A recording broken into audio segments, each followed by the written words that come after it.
Hello friend, कैसे हैं आप सब लोग। आशा करता हूं कि आप लोग बहुत अच्छे होंगे और पेपर की बहुत अच्छे से तैयारी कर रहे होंगे। अब पेपर को अच्छे से तैयारी करने के भी समय आ गए हैं क्योंकि पेपर बहुत नज़दीक है। मैं आज आप लोग को UP board class 10th math NCERT pattern syllabus 2022-23 discuss करने वाला हूं। क्योंकि हम लोग को सिलेबस में ये नहीं पता होता है कि सिलेबस में क्या पढ़ना है क्या नहीं पढ़ना है, क्योंकि एग्ज़ाम नज़दीक है। इसलिए सिलेबस को जानना बहुत ज़रूरी है कि हमें सिलेबस क्यों पढ़ना है। ठीक है, तो हम लोग सिलेबस को जान लेते हैं। और सिलेबस को जानना क्यों ज़रूरी है, मैं आप लोग को छोटा सा एक एग्जांपल बता देता हूं। जैसे आप लोग को समझ पाओगे कि सिलेबस क्यों जानना ज़रूरी है। जैसे मैं मान लेता हूं, एक ये प्लेग्राउंड है, जो कि ये फुटबॉल का मैदान है। ठीक है, ये फुटबॉल का प्लेग्राउंड है। ठीक है, जो कि इधर टीम 1 खेल रही है। ठीक है, इधर टीम 1 खेल रही है और इधर टीम 2 खेल रही है। ठीक है, इधर टीम 1 खेल रही है, इधर टीम 2 खेल रही है। ये टीम खेल रही है और टीम 2 भी खेल रही है। अगर इसमें गोल पोस्ट हो ही ना, अगर इसमें गोल पोस्ट बनाओ ही ना, अगर इसमें कोई कंडीशन दे दिया जाए कि गोल पोस्ट है ही नहीं, क्या है, गोल पोस्ट है ही नहीं, तो टीम क्या करेगी, टीम 1 भी खेलती रह जाएगी और टीम 2 भी खेलती रह जाएगी। इससे ये नहीं डिसाइड हो पाएगा कि कौन सी टीम जीत रही है और कौन सी टीम ज़्यादा गोल कर रही है, डिसाइड ही नहीं हो पाएगा। इसलिए मैं आप लोग को सिलेबस बताना चाहता हूँ, इसलिए सिलेबस को जानना बहुत ही ज़रूरी है।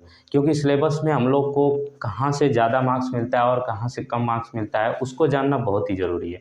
तो चलिए आप लोग वीडियो को लास्ट तक देखते रहिएगा, क्योंकि मैं जो चीज़ें डिस्कस करने वाला हूँ आप लोग को बहुत हेल्पफुल होगा। तो चलिए हम लोग देखते हैं।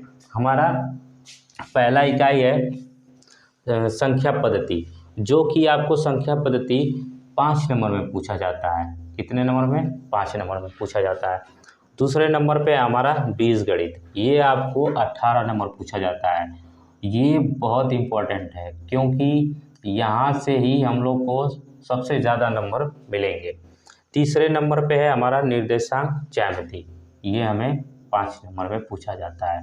देखिए 5 नंबर पूछा जाता है, हमें एक एक नंबर से पास होना है। चौथे नंबर पे है ज्यामिति, ये आपको 12 नंबर का पूछा जाता है। ये भी इम्पोर्टेंट है क्योंकि हर एक नंबर इम्पोर्टेंट है, क्योंकि एक एक नंबर से हमारा 5वें नंबर पे हमारा है त्रिकोणमिति, ये भी आपको 12 नंबर का ही पूछा जाता है। ये भी इम्पोर्टेंट है। फिर उसके बाद छठे नंबर पे हमारा मेंसुरेशन, ये आपको 8 नंबर में पूछा जाता है। ठीक है, ये भी इम्पोर्टेंट है। फिर 7वें नंबर पे हमारा सांख्यिकी तथा प्रायिकता, ये आपको 10 नंबर में पूछा जाता है। ये भी इम्पोर्टेंट है क्योंकि यहाँ पे सारे टॉपिक को अगर इन सबको देख लिया जाए, अगर सबको जोड़ दिया जाए, तो ये आपको 70 अंक का पेपर होता है, जिसमें आप लोग को 30 प्रैक्टिकल होते हैं और 70 नंबर का पेपर होता है। तो आप लोग को समझ में आया होगा कि देखा जाए कि देखिए दूसरे नंबर पे बीजगणित है, ये आपको 18 नंबर का पूछा जा रहा है। तो ये हमें बहुत इंपॉर्टेंट है क्योंकि हम लोग को अच्छे से पढ़ना भी है। ठीक है, तो इसलिए आप लोग अगर चैनल पे नए हैं तो प्लीज़ वीडियो को लाइक कर दें और चैनल को सब्सक्राइब कर दें, क्योंकि मैं आप लोग को सारे टॉपिक 1 बाय 1 करके कंप्लीट करा दूंगा। ठीक है, तो चैनल को सब्सक्राइब कर दें, वीडियो को लाइक कर दें। ठीक है, थैंक यू।